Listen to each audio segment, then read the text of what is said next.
So in this book, so far, Holmes and Watson's interactions have been limited to about 3 conversations. Sarah Holmes has been like pretentious and condescending, and she saved Watson from being assaulted, but then she drugged her and locked her in their apartment, which seems a little out of character to me. I want more interaction. I want less repetitive, PTSD stuff. There's it's page 120 and the mystery just showed up. I'm a little miffed.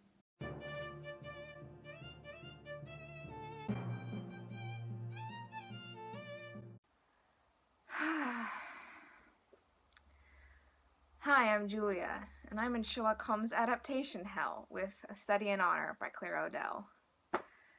Actually, you know what? This isn't a Sherlock Holmes adaptation because characters are not Holmes and Watson. Because, Sarah Holmes, I see you, Miss Sherlock reference, she doesn't deduce anything. She uses her magical Bluetooth to access the internet and look at people's private information so then she knows their, social security number or whatever. It's like, that's not a deduction. You're not a detective. This is BS.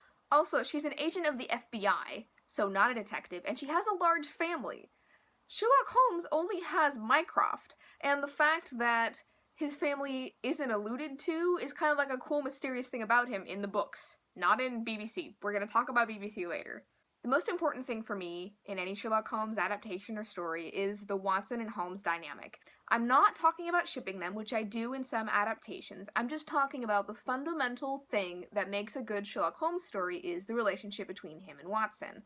And the relationship between Sarah and Janet is terrible. It's abusive and manipulative. So let's talk about the things that Sarah does to Janet.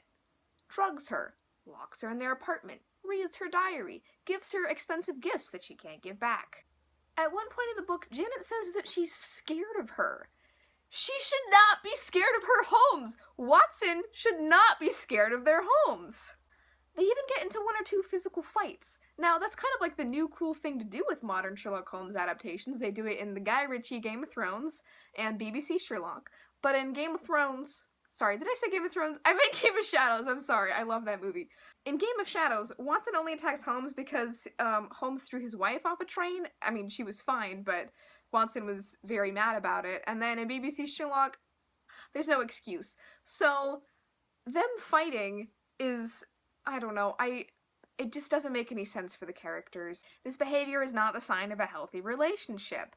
I mean, like I said, the relationship between the 2 characters, a healthy relationship, is the most important part of any adaptation or any Arthur Conan Doyle story. I think I was supposed to ship Janet and Sarah, and I cannot in good conscience do that. Now, when I picked up this book at the library, I was so incredibly excited because it seemed tailor-made for me. I mean, Janet is bi, there are 2 black women on the cover, and it's a Sherlock Holmes adaptation. But Claire O'Dell, the author, is a white woman, and I don't feel like I am the right person to adequately unpack that, so I'm just gonna say that and leave it where it is. So this is a badly written futuristic thriller with the names Holmes and Watson in it. Let's get into the plot. Janet Watson is a veteran of the Second Civil War, although Florida is on the Union side. The politics in this book are kind of whack. The mystery and much of the plot revolves around a plot about these wounded soldiers and the government involvement or lack thereof in their lives.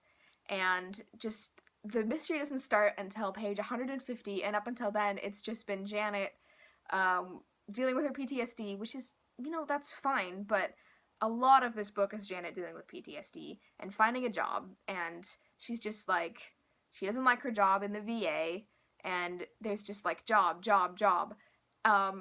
By the time the mystery starts, Janet and Sarah have had about 3 conversations, and that's been the limit of their interactions. Like I said, characters, very important to me. They do an investigation together, once, and Janet's in the dark most of the time. Now, this tracks, but still. I was so excited to read this book. I sprinted over to the checkout to check it out before anyone could, take it from me, but it let me down a lot. I gave it 1 star on Goodreads because without the Watson and Holmes element to it, I would never have finished this book. I think to me, the thing about any adaptation of Sherlock Holmes, or any adaptation of anything, any alternate universe, is that you can change anything about a character's situation. You can change their gender, where they live, when they live, but if you change their personality, they're not the same character anymore, and it's not the same story. There have been so many things changed about this adaptation. They're in the future, they're in Washington, D.C., but it's changed their personalities so much that this is just not a Holmes and Watson story. It's completely unrecognizable. The only thing that makes Sarah and Janet Holmes and Watson is that they share an apartment and Janet is a medical veteran. That's it. And if you don't have the slightest semblance of the original whatever, original character personality, original cases, it's just not a Sherlock Holmes adaptation to me.